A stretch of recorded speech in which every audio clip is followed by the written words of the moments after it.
Let me see if I don't have any audio yet. Hang on one second. Okay. Good morning from Bali. How are you? Great. How are you? Good. It's good to see your face. Likewise. It's been a little bit. Has been, yeah. How are you? We're good. Boise misses you, but I know a lot of my friends have been checking out your online concerts. Oh, nice. That's been really fun. You know, we've when this whole thing started going crazy, we were like, we got to figure out another way to bring the concert energy to life, and it's been like the difference between basketball and volleyball. You know, it's like, oh, they're both ball games, but they're very different animals. You know.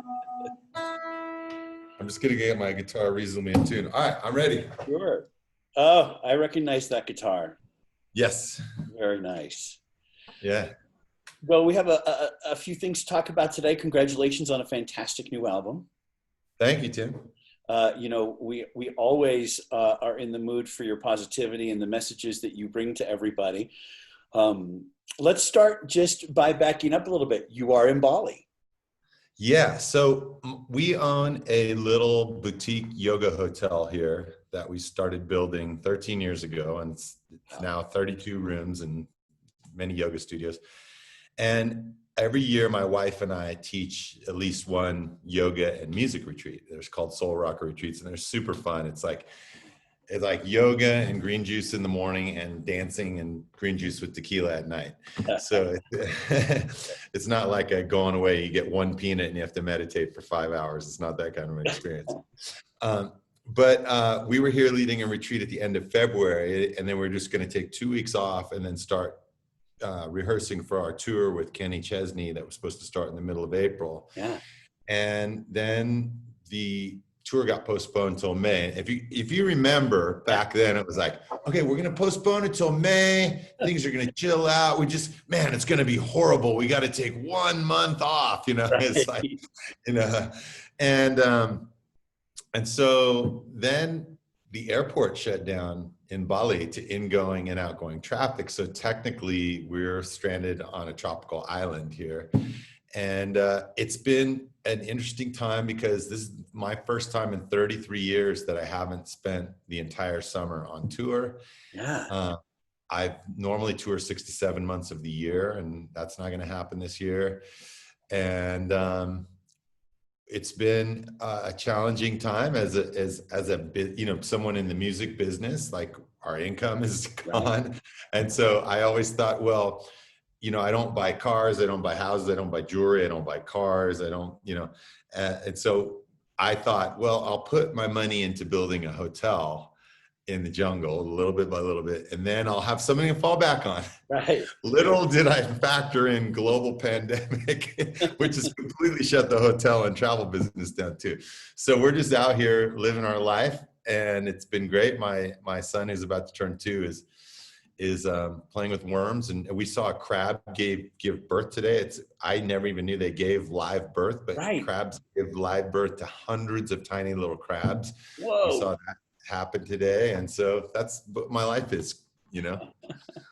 I'm a crab doula. Right, exactly. Well, good thing you were where you were when everything hit, because you're kind of at your own place. Yeah. So it's been really an amazing time. You know, my wife and I were just talking. It feels like we've done 10 years of marriage therapy in 10 weeks without any counselor. It's just been like, we got to be together. There's nobody else around really. So we've got to figure it out. And so far we've been doing it. And then musically, it's been exciting to reach our audience in new ways. So we've been doing our stay-at-home concert world tour, which is our live stream concerts, and we've been creating all kinds of new content, and we've already done 6 music videos for this album. Wow. And it's only been out a couple months, and right. I usually only do 1 or 2 at the most for any other record. So we're just finding new ways to reach people through music and keep our soul rocker community connected. Yeah. So can we talk about the new album for a minute? Sure. Did you have any hopes for this record? You know, I imagine going into every new album, You've got lots of things going on in your mind. Did you have specific hopes for this record? Well, my music has always been, my music for a long time. My music has always been about how it is that we find the light during challenging times. And so that's what I was writing about this time last year. So this record feels like it really fits in with what's happening in the world right now. It's not necessarily a political record in the sense that it's not me calling out the injustices of the world, which I have done in many albums before, but it's about how do we as individuals get through the rough moments of our life, be it showing up for each other as friends, as family members, showing up for our own health, or showing up for issues that are, raging in the world right now. And obviously there are many. And the title of the record is Work Hard and Be Nice. And last year, I was thinking just how, the much political division there is in our country. And I don't really believe there's actual division in our country. I believe that it's something that we construct in our heads based on which news stations we watch. Right. But when I sit down with anybody in any city in our country and just have a conversation with them, we get along, we find a way through it. Even if we have political differences, we figure it out, but there is this division that we set up in our heads, and we go to sleep with it and we wake up with it and we think there's all this out there. And so I was trying to figure out ways to just connect with people. And one of them is the title of the record. And last summer we made a t-shirt for our tour, and it was really just supposed to be for the tour itself, all of us who work on the tour. And it said, work hard and be nice to people. And people started seeing the t-shirt and were like, that's cool. Where can I get one of those? And so we were like, well, let's put them out at the merch table too. And it ended up being the most popular selling shirt on the tour. And so I was like, I better write a song about this. So I wrote a song about it, and then it became the title of the album too. But the song Work Hard and Be Nice is, I guess it's really what my mom and dad taught me. It's like, you might not love every single person that you might meet. You might have disagreements with people. There might be some people who really piss you off at times. But if you really work hard and you do your best to try to be nice to people, even if you don't love on them, at least be nice to them. Right. Be kind to people. You'll get by in this world, and it will make the world around you, it'll send ripples out into the greater world. And that's what the title of the record is about. I love it. I loved it the first time I saw it because it just sounded like sort of the kind of thing that we would have been, we were taught once upon a time. Yeah. Maybe not so much anymore. Yeah. You got to write songs with other people. You started doing more collaborations, it seems like. Yeah. How's that been? It's been really an exciting journey for me, because for most of my musical life, I always wrote alone, or I would write all the words and the melody and singing, and then I'd collaborate with my band and go, hey, maybe come up with a bass part for this, and then something like that. But I never sat down in a room with proverbial blank sheet of paper. Now it's all on our phone. We sit there, right? Okay, second line to the song, but with the proverbial blank sheet of paper, and said, how are we going to come up with a song? Do you have an idea for something? And so I always thought that process would be something that made the songs feel less personal to me, because it would be someone else's thoughts and feelings. Sure. But what I found over the last couple of records is that it's actually made it be more immediate, and therefore I'm catching the spark of what I'm feeling at that time. So in the past, it might be like, I've got this really strong emotion I'm feeling, and I start to write a song, but then I get stuck partway through, and then I'm like, I'll come back to it tomorrow, and then tomorrow the spark is different, and then I'll go, I'll put that one on the shelf, and a year later I revisit it, but it comes out completely different. But when you're writing with somebody else who you get in a room with, it's like, what are you thinking? What are you feeling? And then bam, we strike it right as the emotion is there. And if I do get stuck in a place lyrically, then there's somebody who goes, oh, well, here's an idea. And I go, well, that doesn't quite say what I'm trying to say.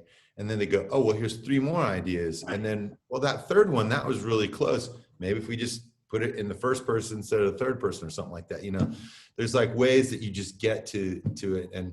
and get the song written. And I think one of the most amazing parts is that like all of us who are creatives in some way, like whether you're an architect, whether you're a filmmaker, whether you're a wood carver, or whether you're just someone who likes to paint on the weekends, it's like there's this feeling of accomplishment when you finish something. And if you're an architect, it's like, whoa, we finished the design for one room in this giant building, and the building is not going to be finished for 3 years. It can be a long time coming, but as a songwriter, there's a really great feeling of like, wow, I wrote this song this morning. I can go out on the street corner and play it this afternoon. And then we're playing Red Rocks tonight and I can play it for 10,000 people. Sure. And that's like this feeling of immediacy and accomplishment that is really satiating. Right. I love hearing that. You've spoken about the pandemic as an opportunity, and I love that look at things. Do you want to expand on that? I mean, because you said some very specific things that I think our listeners would appreciate.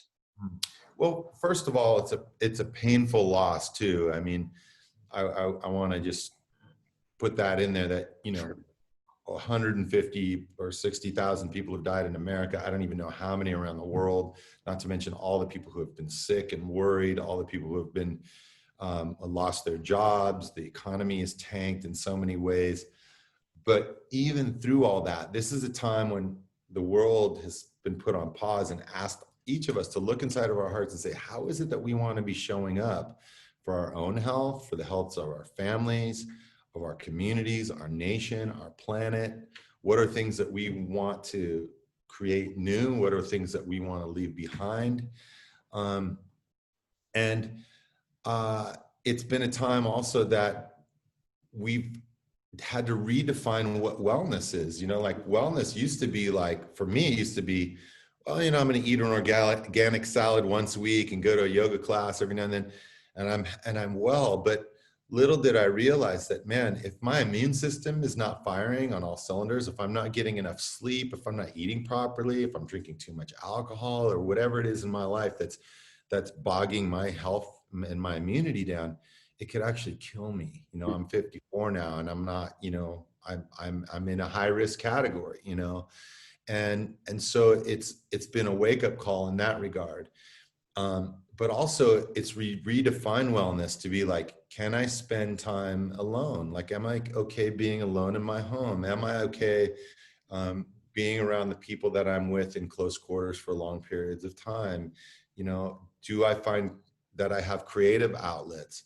Is the media that I'm ingesting serving me, or is it like making me just go freaking nuts, and learning to then like say, you know what, today's maybe a day when I'm going to pull away from the phone for a while, or, I'm going to take a phone Sabbath this Saturday and not look at it at all, and so it's really just, it's made me think of that idea of what does wellness mean in a whole different way. There's our individual wellness, our family wellness, and then there's our country and the planet's wellness. And now we're all being asked to show up for it. Yeah, that is for sure. How's your little guy doing? He's having you around a lot, isn't he? Oh man, he's awesome.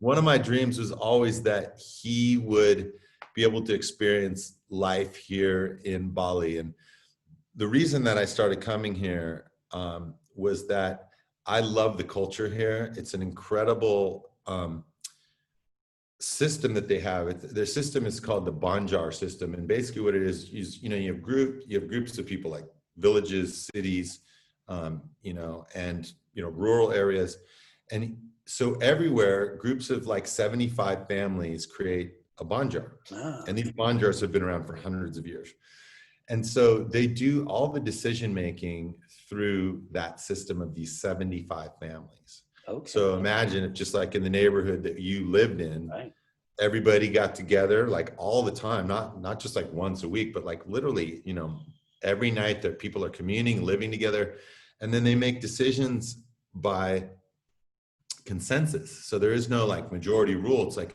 we've all got to generally feel like this is the right way. We're going to build that road through this part. We're going to build a new part of the school over here, whatever. And they're mostly where we live. It's very agrarian life. So there's one person who's in charge of the water, who, you know, there's an incredibly elaborate system of aquifers here that water the rice fields, and then it's got to go to this family first, and it's got to go to this family later. So you have to time the planting of when the people do stuff.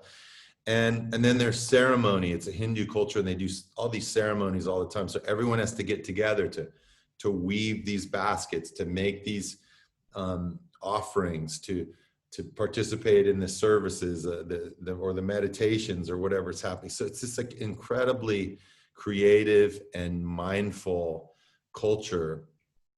And so that's the first reason. The second reason is I love frogs, and I love crickets, and I love like stuff that kind of grosses you out at first, then you look at it and go, oh, it's actually kind of a cool worm, you know? And so to be here with my almost 2-year-old son and be surrounded by, you know, lizards and frogs and crickets and, you know, stuff like that, is just super cool. And that's how I grew up. Right. But for the last 33 years on tour and living in San Francisco as long as I have, like, for us, we just have a little patch of dirt in the front of our house, and it's you know, the rest of it's concrete, you know. Sure. And so it's just great to be here in nature. I just love it so much. I love hearing about that. What are you most looking forward to when we emerge on the other side of what we've been going through? Well, I was talking to Sarah yesterday, my wife, and I said, you know what I want to do for New Year's Eve this year? She's like, what? And I said, I'm going to build a giant wooden 2020, and I'm going to have a cremation party for 2020. We're going to do a Balinese cremation ceremony for 2020. That's going to be our end of the year thing. I am so just encouraged every day by what I see is happening out there, the way that people are taking responsibility for themselves and thinking of the planet in bigger and better ways. And I'm also heartbroken every day seeing what I feel has been complete ineptness in terms of dealing with the pandemic in our country. Mm-hmm. I'm not even there. I wish I could be there. I mean, when the airport opens, we'll be coming back. But, you know, I really see that in other places like here in Bali, it was like, everybody's like, we have to squash this. Like, there's nothing, like, we can't have people dying. So as soon as it happened, complete lockdown, everyone en masse, no one left their homes. It was like, it was really remarkable. And now we're, you know, able to do things here. Like, we're able to have public events again because the numbers just died, and they haven't come back up. And so they've opened things back up again. So as a musician, my greatest love is to bring thousands of people together. I mean, you've seen me do it, and you know what it's like. It's my greatest passion in life. And I want to return to that. And somehow in the back of my head, I'm one of those people who somehow believes, like, we're going to wake up and snap our fingers and this whole thing's going to be gone. Yeah. I wish that was the case, but the truth is scientifically not there that's going to happen. We've got to do work to make it happen. And you know, obviously, you know, we need a vaccine or some, you know, methods to cure people once they get it. But in the meantime, we've got to respect that everyone has someone in their family who is vulnerable to this disease, and we've got to do our best to fight it the only way we know how, the way our parents fought it. And when there was the Spanish flu, you know, sure, exactly. We just got to stay away from each other. You know? Do you think your stay-at-home concert world tour will add some more dates? So we've just added 3 more dates. So originally it was going to be 3 dates, because we thought this whole thing was going to be over by the end of the summer. Yeah. And so now we've got September 19th, October 30th. So September 19th is going to be our Show Me Your Peace Sign. Nice. concert, because we have a song called Show Me a Peace Sign. So October 30th is going to be our Soul Rocker Halloween Scream. So we're looking forward to seeing all the Soul Rockers on the Zoom. They're in full costume. And then I think it's the 23rd or somewhere close to Thanksgiving is going to be our Harvest Ball. Every year we do a Harvest Ball, which is a celebration of gratitude for all that we've either been blessed with in the year or things that we've learned from. And this year has definitely been a year when, you know, it's sometimes been hard to count the blessings, but it's been easy to count the things that we've learned from. And so we've got to like take time to do both, you know? Right. All right. And so people go to your website to get ticket information. Yeah. Go to michaelfranti.com. Excellent. Well, I know it's early in the morning there, and I appreciate the fact that you do have a guitar with you. We would love to hear a song from the new album. All right. Or any song you want to do. Okay. Just grab a guitar. Oh, hello. Just to show you that it's actually live. Right. All right. So this is the first single that we have out. And, you know, if you listen to the words, if you listen to the song, it's like a super fun, danceable, you know, great summer vibe song. I Got You. Mm-hmm. It's our first song. It's approaching #1 status at AAA radio. We're number 2. It's gonna happen. You're going to get it #1. It's happening. All right. And but when I wrote the song with this guy named Chris Stevens, we were just talking about how Chris is an incredibly thoughtful and like heart-based guy. He's a big, tall guy like me. And if you saw him on the street, you'd think like, who's this big, like guy? These two scary, big, tall guys walking down the street. But he's a really heart-based guy. And we were talking about how it's so important to have people in our lives that we just look to them at times, or they look to us and we just say, I got you, man. Like whatever it is you're going through right now, you're not doing this alone. And so I really like hearing this song acoustic because it really puts a new spin on the way that the words come out. So. I got a feeling deep within my soul, and right now I really need to let you know that each time I've fallen down inside that hole, you came and showed me there's a way to go. So we can love deeper, fly higher, see clearer, burn brighter, feel more than we ever did before. Yeah, we can swim oceans, climb mountains, dance like nobody's watching, live life like we never did before. Through the highs and lows, baby, I got you, yeah. You got me, yeah, baby, I got you, yeah. You got me, yeah, baby, I got you, yeah. You got me, yeah, baby, I got you, yeah. You got me, yeah. Baby, let's go on a journey. Sell the house and give away the money, yo. At first glance, it might sound funny, but give me a chance, cause we can do anything. I wanna take you on a motorcycle ride through the sugar cane in the countryside. We can take a bullet train to the other side, you and me side by side, so we can love deeper, fly higher, see clearer, burn brighter, feel more than we ever did before. Yeah, we can swim oceans, climb mountains, dance like nobody's watching, live life like we never did before. And through the highs and lows, baby, I got you, yeah.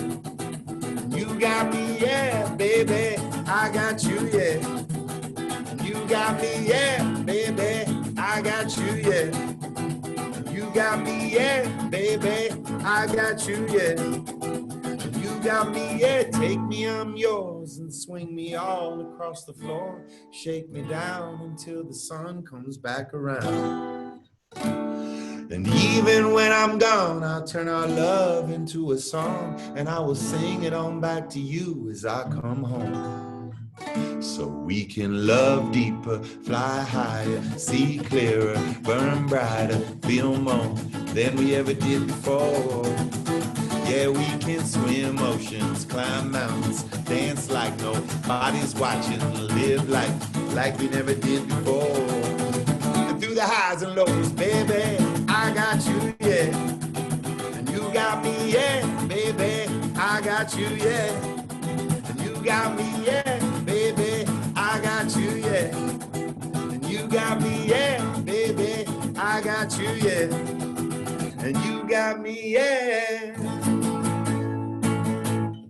Excellent. It is, you know, I think it is the kind of song, frankly, that our listeners needed. The moment we got it, it was just like, yes, please, and thank you. Awesome. And it's been, you know, we hear from everybody about it, and I think the album in general serves up so much of that, and it's why I've been telling people about it. You know, it's early there. I so appreciate you spending some time with us. Man, it's awesome to see you. It's awesome to see a familiar face because, you know, I'm so used to, like, we put out a record and then we hit the road. We see you guys, we see whoever's in the next town, and it's something that feels so familiar. So it's great to see you, and man, I wish we could be out there, but it's kind of like I've been telling people, like, we do this thing called Cameo, which is, there's this company called cameo.com, and basically you can sign up and have, like, a musician or an actor or some personality send, like, a birthday greeting or a song or whatever to people. So we do, I do lots of these, and you know, people are out there and they're like, just send me a message that is like, I'm having a rough day right now. Can you just, like, send me a message saying, hey man, you're going to get through this? And that's really what this song is about, and what the whole record is about, is just letting each other know that we have each other, that we're going to get through this, and we're going to be all right. Yeah, hope it's a good thing. Yeah. My love to your family. Thank you. May you see many more things that Mother Nature has to offer. Yes. While you're there. Mind blown every day. Well, I know a lot of us, a lot of the listeners also send their love and thank you for everything that you've done. Not just, you know, it's not about just the music, it's about the things you've done and the movie spotlighting, the stories of other people, which stay human, and others. So be well, and thank you so much, Michael. Thanks a lot, brother. Great to see you. Have a good one. Thank you. Thank you. All right. Cheers. Bye-bye.